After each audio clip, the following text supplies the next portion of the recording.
It's Thursday, August 29th, 2024. Thank you so much for joining me today. Truly appreciate it. If you would, please like this video, share this video, and make sure to subscribe to this channel. Hit that bell notification down below so that you are alerted when the newest videos drop. Enough of that. Let's get into what's happening today. Feel free to comment on any of this stuff. Any updates that you have, maybe something that's happening in your area, something that's happened to you, comment down below. Let us know what's happening. First article from CNBC. Dow rises 200 points for fresh record close. Tech, the Magnificent Seven, everything's on fire today. Market, Dow hitting all-time high record. Markets across the board are pretty much at record highs. Dell beats estimates. Sales soar 80%. Affirm shares have biggest day in 3 years, surged 32%. So it sounds lovely. It's all wonderful news.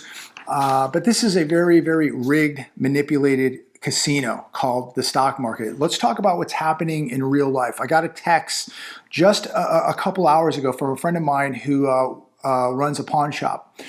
And he says he is seeing the pain. People are coming in. They are hurting financially. They are pawning whatever they can pawn. He had a gentleman come in today. I won't go into the details, but sold a couple pieces of jewelry worth a lot of money, and they gave him pennies on the dollar, and he took it because he's got rent to pay, he's got utilities, he's got kids to feed. And so it's amazing to see people who just a couple years ago were able to afford these type of objects, watches, rings, bracelets, chains, all sorts of jewelry, diamonds. And now they're having to pawn these same objects just a couple years later to make the rent to feed the kids. It is a painful reminder of what is really going on. You can watch the casino on TV all day. It's very entertaining, but it is a rigged game, ladies and gentlemen. It is very, very manipulated. What is happening in the real economy is real life, and it is having huge consequences on people. Daily Mail, major U.S. discount retailer on brink of bankruptcy with 1,400 stores under threat as shares drop by 50%. This is Big Lots, the discount dollar store Big Lots. I looked at their stock just a little while ago, down 32% today. They reported catastrophic earnings. They slashed their outlook. Financially constrained core consumer is what they blame this on. The financially constrained core consumer. The consumer is doing much worse than I think people even realize. The consumer, and just remember, just a few months ago, we were being told daily how strong the consumer is, how great the economy is.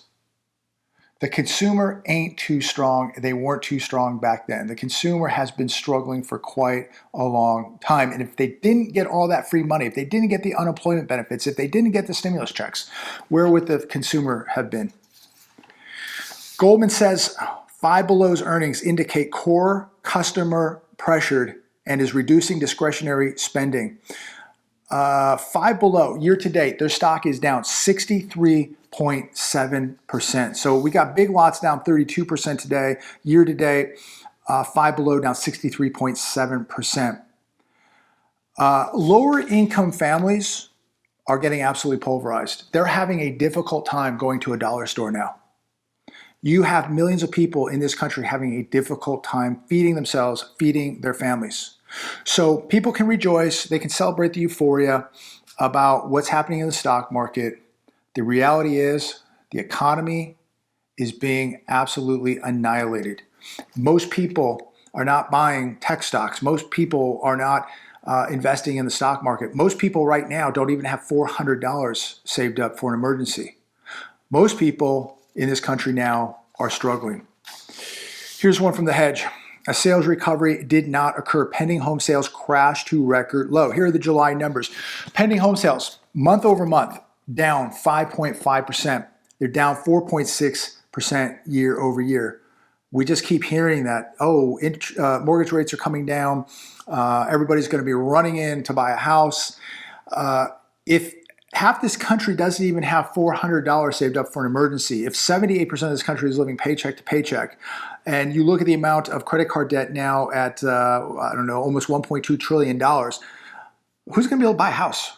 Most people can't even afford to rent at this point, and we keep hearing about all these people who are going, supposedly, can't wait to go buy a house.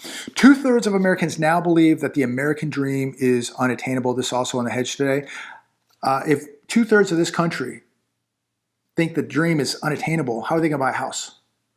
You are watching right now in present day, you are watching the system come apart. You're watching the economy come apart.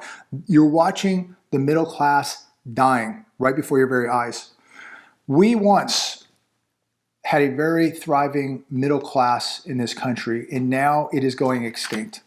And the people who are still in the middle class, they're going broke to stay in the middle class. They're doing everything they can. Credit cards, they've pulled money out of the homes. They're using buy now, pay laters. They're borrowing from family members just to try and stay in the middle class. They're on borrowed time, and it's really, really sad. Interesting stat here. Home prices are up 1,000% since 1974. They have financialized the housing market. Millions of homes have been purchased as investments. And look at the amount of institutional money that has come into the housing market and jacked up these prices, have created a major bubble. Real estate investors bought 26.1% of low-priced homes that sold in the fourth quarter while you live in your car. Millions of people now living in their cars in America. I just talked about that a few days ago. Millions of people in the United States of America, the so-called wealthiest, richest nation on planet Earth, millions of people living in their cars. Here's another one today, and think about that. People are living paycheck to paycheck, barely even doing that. They have to sometimes borrow money before they even get their next paycheck because they can't make it till Friday. Millions of people sleeping in their cars, living in their cars now. And this article today from Fox Business is circulating all over the news. Attorney accuses California lawmakers of window dressing bill granting home loans to migrants. $150 billion a year goes to just taking care of migrants. And I think that number is very low. But this was reported today, $150 billion in services for 20 million people, newcomers. $150 billion. I just paid my taxes. Now I know where all the money's going.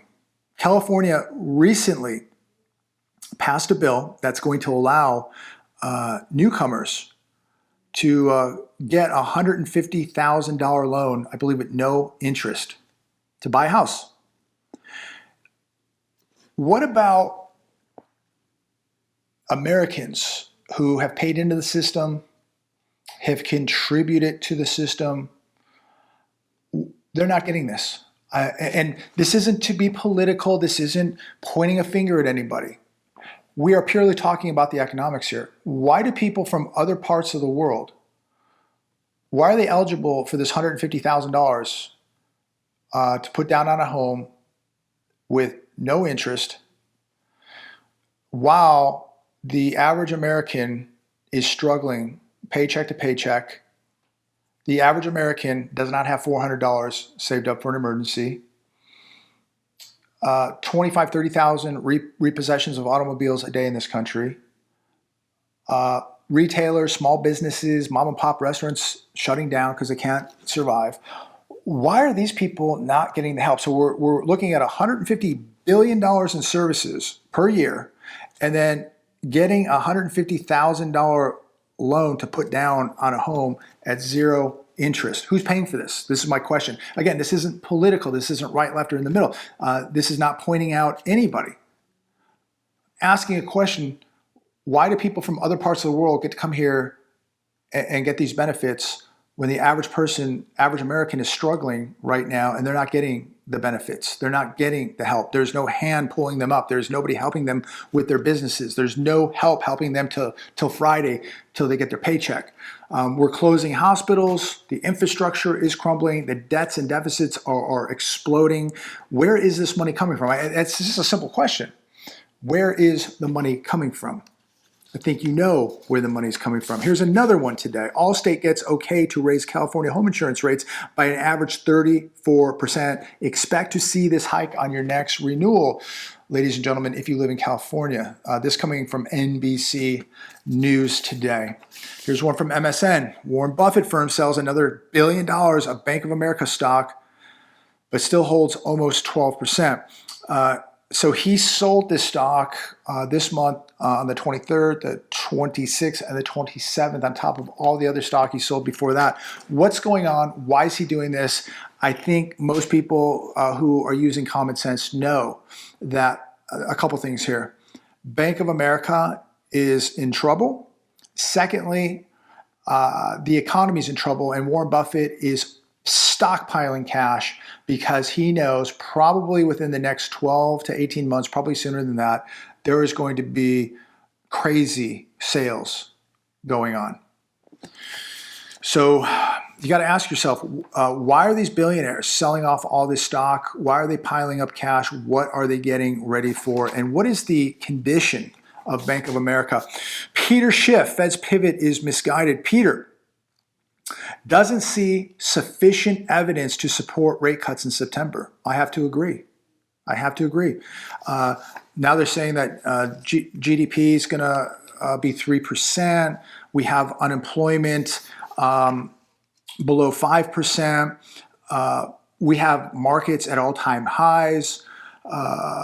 Why in the world would the Fed cut rates when the market is at all-time highs, GDP is going up, unemployment still below 5%, well below 5%. Look, I understand that, all this is probably not true, but I'm just giving you the data. So what are they going, or how are they going to justify these rate cuts? It is absolutely amazing watching this stuff day to day. And there's so many people that are so gullible who believe everything that they're told. Everything. They're told that the economy is doing well. They're told that the consumer is doing well. They're told that everything's fine. And some of the brokest people I know believe everything is okay, yet they have nothing. They're completely broke, living paycheck to paycheck, and they believe these are good times. Because they're told a lie every day, and I guess you tell a lie enough times, people actually begin to believe it, even people who are broke. Peter said they built the entire phony recovery on a foundation of artificially low interest rates, and as a result, everybody goes into debt. And boy, are they in debt right now. Household debt at all-time highs, national debt all-time highs. And again, they're going to cut rates while markets are at all-time highs, GDP going up, unemployment below 5%, you have to ask the question, why are they really cutting the rates? Because this would not be something you would do under normal circumstances with all this. Everything's going up. Everything's fine. And we're told the consumer's fine. Yet they're going to cut rates. What does the Fed know?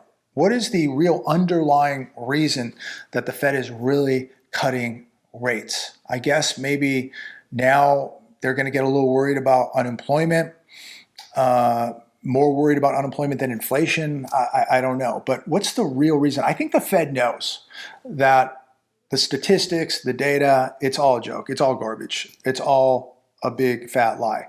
I think the Fed is not stupid. I think Jerome Powell has a pretty good understanding that things are not nearly as good as they're telling us. And I think that they're cutting rates for other reasons because they know the economy is in shambles. They know the economy is in big trouble. So we can be told daily these lies that everything's fine, but deep down, Jerome Powell and the Fed know that things are in very, very big trouble. But there's going to be a price to pay for cutting rates. And it's going to be dollar devaluation. It's going to be inflation. Cost of living is going to go higher. So they're going to juice the markets, and at the same time, they're going to destroy your purchasing power. They're going to destroy the economy. There's no way out of this mess. They need to raise rates and they need to cut rates at the same time, and you can only do one. It's easier for them to cut the rates, but there's going to be a big price to pay for this. So let me know your thoughts on this. It's a fascinating time. You don't know what you're going to wake up to. More things taking place in the Middle East, Eastern Europe. I believe an F-16 was just shot down. So there's another 60 million right there that we sent over to Ukraine. And I have to ask the question again, who is paying to finance this war as we send multi-billions of dollars over there? Of course, we are. I just paid my taxes, and it almost makes you cry because you know that this money is not going to at least better America. It's going to other countries. It's going to people who are coming here from other countries for $5,000 debit cards to buy homes, to improve their life, not Americans' lives. And that's really, really sad. At least I would feel better paying my taxes knowing that it was actually maybe going to Americans and infrastructure and making America a better place. First of all, I think we pay way too much in taxes, period. But at least I would feel better if I knew it was going to a good cause, not going to extend wars and finance people from all over the world to, to eat and shop and buy houses and all that stuff. So I'm not going to sit here and go off on that because it just makes me really, really upset. Again, please comment down below. Please like, share this video. Make sure you subscribe. And make sure that you pray for this country and make sure you vote, ladies and gentlemen. This is going to be a really, really important time in our history that we all get off the couch, we all get up and vote. Whether you believe that it does something or it doesn't, at least you know you did something. So get out and vote. Not telling you who to vote for whoever you want, but get out and vote and pray for this country, ladies and gentlemen. I see big trouble ahead, and I think most of you do too. God bless. Be safe.